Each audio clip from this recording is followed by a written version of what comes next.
Hello বন্ধুরা। বন্ধুরা, share মার্কেটে ইনভেস্ট করতে গেলে তোমাকে কিন্তু যে কোনো কোম্পানিতে ইনভেস্ট করলে হবে না। তোমাকে একটা কোম্পানিতে ইনভেস্ট করতে গেলে সেই কোম্পানি সম্বন্ধে আগে তোমাকে জানতে হবে। সেই কোম্পানি কী কাজ করে, তাদের ব্যালেন্স শিট কেমন, তাদের মার্কেট ক্যাপিটালাইজেশন কতটা আছে, সেগুলো কিন্তু তোমাকে বিস্তারিত জানতে হবে। সেগুলো জেনে তারপর তুমি যখন সেই কোম্পানিটাতে ইনভেস্ট করবে, তখন কিন্তু তোমার প্রফিটের পরিমাণটা বাড়বে। আর তুমি যদি না জেনে কোনো কোম্পানিতে ইনভেস্ট করে দাও, তাহলে কিন্তু তোমার প্রফিটটা সেইভাবে আসবে না। তাহলে বন্ধুরা, আজকে আমরা এরকমই একটা কোম্পানি নিয়ে আলোচনা করব। আজকে আমরা আলোচনা করব এনএমডিসি কোম্পানি নিয়ে। কোয়ার্টারলি সেই কোম্পানির রেজাল্ট কেমন, সেগুলোও কিন্তু তোমাকে দেখতে হবে। এছাড়াও সেই কোম্পানিতে শেয়ার হোল্ডার কারা, সেগুলোও কিন্তু তোমাকে জানতে হবে। জেনে তারপর তোমাকে ইনভেস্ট করতে হবে। এনএমডিসির full form national mineral development corporation. NMDC কী এবং তাদের ব্যবসা? এনএমডিসি মূলত কেন্দ্রীয় সরকারের আওতাধীন একটি কোম্পানি।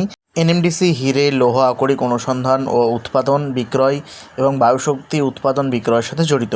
1958 সালে এই কোম্পানিটি প্রতিষ্ঠিত হয় এবং এনএমডিসি হল ইস্পাত মন্ত্রণালয়ের অধীনে একটি সম্পূর্ণ সরকারি মালিকানাধীন প্রতিষ্ঠান, যা তামা, রক ফসফেট, চুনাপাথর, ম্যাগনেসাইট, হীরা এবং টাংস্টেন সহ খনিজ পদার্থ অনুসন্ধান, বিশেষজ্ঞ এবং বিশ্লেষণের মাধ্যমে পণ্য উৎপাদন করে, যার মাধ্যমে রয়েছে 60% লৌহ উৎপাদন এবং উচ্চমানের লৌহ আকরিক ও হীরে উৎপাদন করে এই এনএমডিসি কোম্পানি।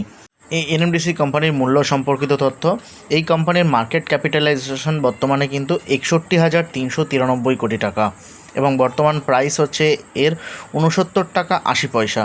50 উইকস হাই এবং লো ছিল কোম্পানিটির। 50 উইকস হাই হচ্ছে 95 টাকা 40 পয়সা এবং লো ছিল হচ্ছে 59 টাকা 50 পয়সা।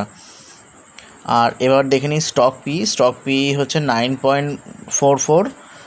আর এখানে বুক ভ্যালু রয়েছে 32.30।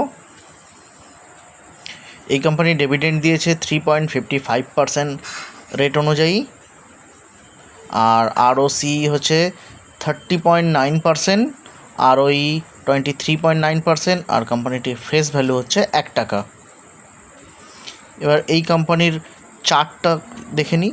চার্ট 5 বছরের চার্ট অনুযায়ী প্রথম দিকে 2023-এ 18 সেপ্টেম্বর এখানে 22 টাকা মতন ছিল। তারপর কিন্তু আস্তে আস্তে কোম্পানিটি অনেকটা গ্রো করেছে। আর এখানে কিন্তু গ্রাফটাও অনেক বেড়েছে, তার মানে কোম্পানির কিন্তু অ্যামাউন্টটা অনেক কিন্তু বেড়েছে। এখানে দেখো একদম এখানে চলে এসেছিল 93 টাকা 83 পয়সা, তারপর আবার কিন্তু কিছুটা কমেছে। 6 মাসে এবার দেখি। 6 মাসে কোম্পানির প্রাইসটা কিন্তু একটু হাই থেকে অনেকটা লোতে এসেছে, কিছুটা লো থেকে এখন আপ ডাউন করছে, এখন কিন্তু আবার ঊর্ধ্বমুখী। এবার ভালো দিকগুলো দেখে নিই। এই কোম্পানিটি ইকুইটির ওপর ভালো রিটার্ন দিয়েছে। 3 বছরে আরওই 29%। কোম্পানিটি 39.5% সুদ লভ্যাংশ প্রদান করা বজায় রেখেছে। এই কোম্পানিটির লৌহ আকরিক উৎপাদন কিন্তু 15% হারে বৃদ্ধি পেয়েছে, যা গত বছরের তুলনায় 3.5 মিলিয়ন টন বেশি, আর যা গত বছরের তুলনায় 4 মিলিয়ন টনে পৌঁছেছে। লৌহ আকরিক বিক্রয়ের 2.8% বৃদ্ধি পেয়েছে, যা গত বছরের তুলনায় 3.5 মিলিয়ন টন বেশি, যা মোট 3.6 মিলিয়ন টন। লৌহ আকরিক উৎপাদন এবং বিক্রয় উভয় কিন্তু 2024 সালের তুলনায় 2025 সালে অনেকটাই বৃদ্ধি পেয়েছে। এবার এই কোম্পানির লাভ ক্ষতিটা একটু দেখে নেব। লাভ ক্ষতিটা এখানে রয়েছে। বিক্রয় কিন্তু গত বছরের তুলনায় 23-এর তুলনায় কিন্তু 24-এ অনেকটাই বেড়েছে। 23-এ ছিল 17,667 কোটি, আর সেখানে মার্চ 2024-এ কিন্তু 21,338 কোটি টাকা। খরচটাও কিন্তু বেড়েছে, খরচটাও হয়েছে 14,014 কোটি টাকা। আর টোটাল পরিচালন লাভ হয়েছে কিন্তু 7,294 কোটি টাকা। এটা কিন্তু একটা অনেকটাই বড় লাভ। এখানে গত বছরের তুলনায়, গত 23-এর তুলনায় 24-এ কিন্তু অনেকটাই লাভ বেড়েছে।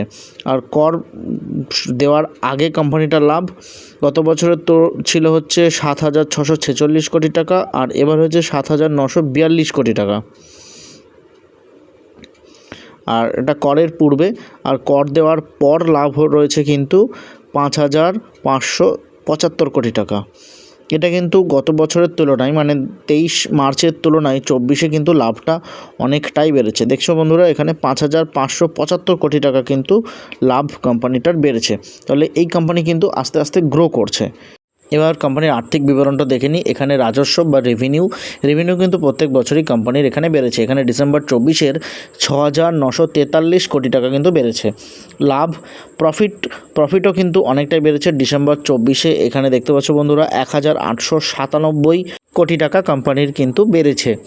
এবার মোট মূল্যও কিন্তু কোম্পানির বেড়েছে। এটা কিন্তু প্রত্যেক বছরই কোম্পানি কিন্তু আস্তে আস্তে গ্রো করছে। মাঝে এখানে 22-23-এ একটু কম রয়েছে, কিন্তু 24-এও দেখো এখানে 25,673 কোটি টাকা কোম্পানির বেড়েছে। এবার দেখে নিই এনএমডিসি কোম্পানির শেয়ার হোল্ডিং প্যাটার্ন। এখানে কিন্তু প্রোমোটাররা 60.79% রয়েছে, খুচরো এবং অন্যান্য 12.35%, বিদেশি প্রতিষ্ঠান রয়েছে 11.72%, অন্যান্য দেশীয় প্রতিষ্ঠান 7.71%, আর মিউচুয়াল ফান্ড রয়েছে কিন্তু 7.42%।